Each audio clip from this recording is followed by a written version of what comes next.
agora. Eles estão fazendo a coisa certinha. Eles pegaram empreiteiros, superfaturaram uma série de obras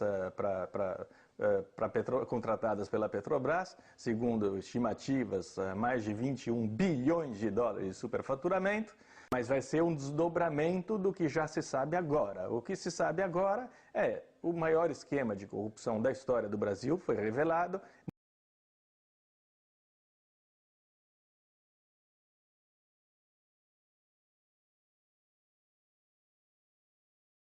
E a questão do Petrolão, que é o maior escândalo, sempre digo e repito que é importante destacar, é o maior escândalo da história da humanidade. Não há em nenhum registro histórico um desvio dos recursos públicos dessa magnitude.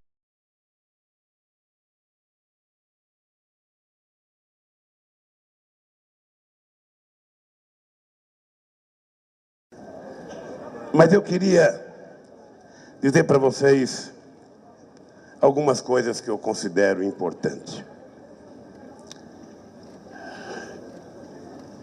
Em 1990, ou melhor, em 1980, a esquerda latino-americana não acreditava que fosse possível chegar ao poder pela via da disputa democrática. Eu lembro do que pensavam os partidos de esquerda nos anos 90, na primeira reunião no Hotel Danúbio. E a história se encarregou de provar que a democracia exercida a partir da participação das massas, ela pode ser a melhor fonte para que a esquerda chegue ao poder em qualquer país do mundo. O dado concreto é que pouco tempo depois, o companheiro Chaves, que não tinha logrado uma vitória pela via da luta armada, chegou ao poder pelos braços do povo da Venezuela de uma forma extraordinária. E nós chegamos, e eu quero, companheiro da direção do Fórum de São Paulo, debitar parte da chegada da esquerda ao poder da América Latina pela existência dessa cosita chamada Fórum de São Paulo. Foi aqui, e devemos muito aos companheiros cubanos.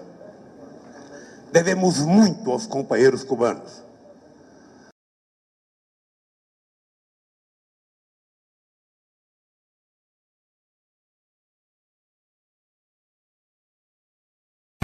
Deixa eu tirar uma outra dúvida que toda hora aparece, especialmente no noticiário internacional. Fala-se, eu não acredito nisso, mas eu quero colocar isso na entrevista, de uma aliança, de um eixo Chaves, Fidel e Lula. Ô Boris, você sabe que isso é no mínimo uma piada de mau gosto, claro. E eu te aconselho até não repetir isso no vídeo, porque houve um tempo que... Quero esclarecer que essa história não é uma história minha, é uma história que rola a todo momento na imprensa internacional, que eu queria ouvir, o que eu já esperava ouvir, sem dúvida nenhuma, de que isso é uma invenção absurda, provavelmente, dos seus adversários políticos. Primeiro, ainda voltando à questão internacional, não é a imprensa internacional que diz isso. Nós temos um jornalista que deve ser um grande picareta em Miami, que escreveu isso. Foi só nesse jornal de Miami que saiu essa matéria.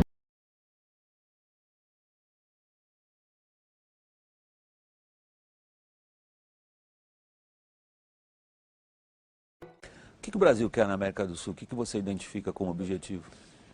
William, eu acho que a explicação para essa confusão que impera às vezes, que os analistas discernem, é explicável por uma palavra simples, chama-se Fórum de São Paulo. Fórum de São Paulo, criado em 1990, se não estou equivocado, era um pacto dos partidos de esquerda para chegar ao poder e, chegando ao poder, para conservar o poder. Então, um pacto de solidariedade partidária, né?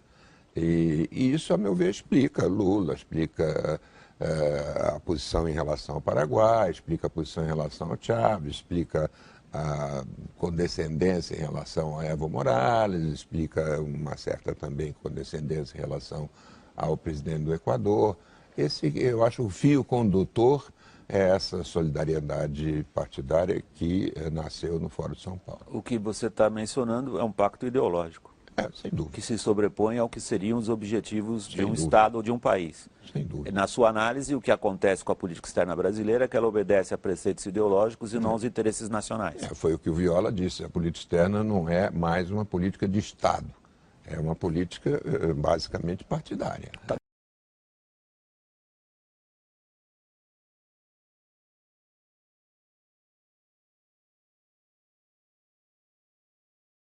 Partido, aqui você vai ser presidente de Salvador. E vou te dizer uma coisa, você vai fazer um acordo com a presidenta Dilma, e esse acordo vai ficar 6, 7, 8 anos no Congresso brasileiro e no Congresso de Salvador e não é votado. Eu estou até pensando agora, Gordon Oviedo, em convocar um encontro parlamentário, sabe, da América do Sul, para a gente discutir como é que a gente pode envolver o Congresso de cada país nessa coisa de integração.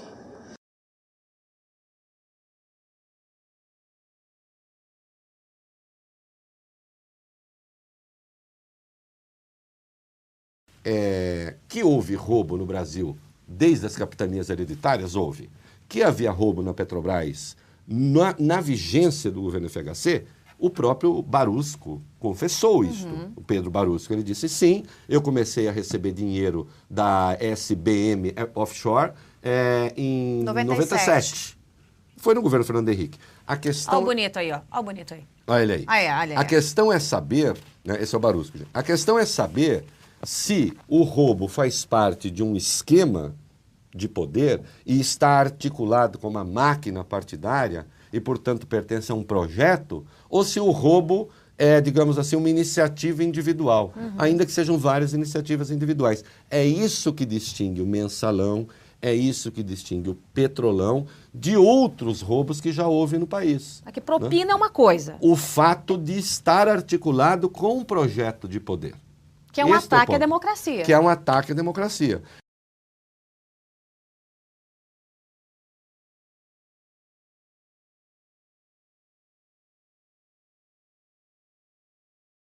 Integração pressupõe o Partido dos Trabalhadores entender, junto com os outros partidos de esquerda deste país, que pelo fato do Brasil ser a maior nação do continente, pelo fato do Brasil ser a maior economia do continente, o Brasil tem mais responsabilidade em garantir que a integração aconteça. O Brasil tem mais responsabilidade em facilitar com que as coisas possam acontecer para consolidar o processo de integração da América Latina.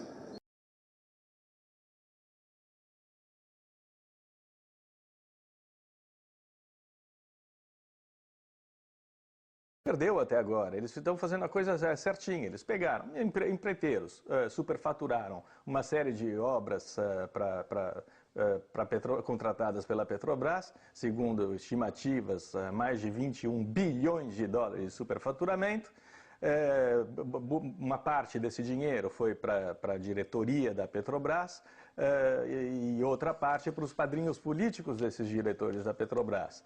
A parte política mais relevante para nós, neste momento, é saber se, de fato, como disse o doleiro Youssef, que inventou o esquema para lavar esse dinheiro, ele disse que uma parte desse dinheiro roubado da Petrobras serviu para financiar a campanha presidencial do PT de 2010. Se isso é verdade, se isso for comprovado, se isso for confirmado, o PT terá seu registro cassado e nós teremos novas eleições no Brasil.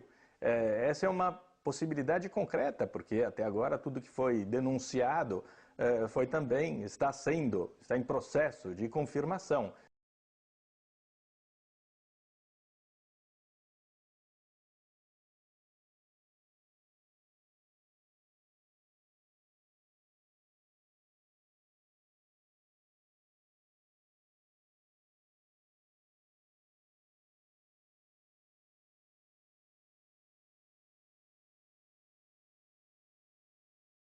Aqui do lado nós temos aqui uma cópia de uma edição histórica de novembro de 1964. Novembro de 1964. Revista Seleções, na época conhecida como Reader's Digest.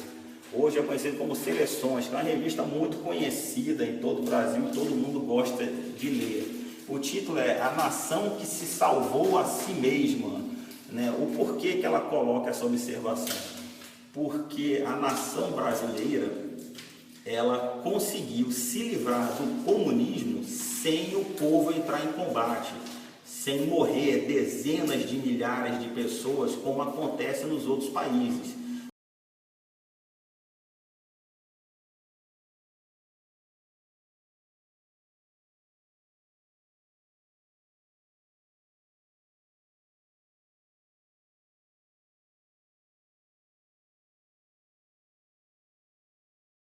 Atrás, você podia prever, por exemplo, uma América Latina assim: Fidel, Chávez, Morales, Bachelet, Correa, quem mais? Todos de esquerda na América do Sul. Você podia prever que isso ia acontecer? Prever não, mas nós já lutávamos por isso e já trabalhávamos por isso, inclusive porque nós criamos o Fórum de São Paulo, que lutava, né, para isso,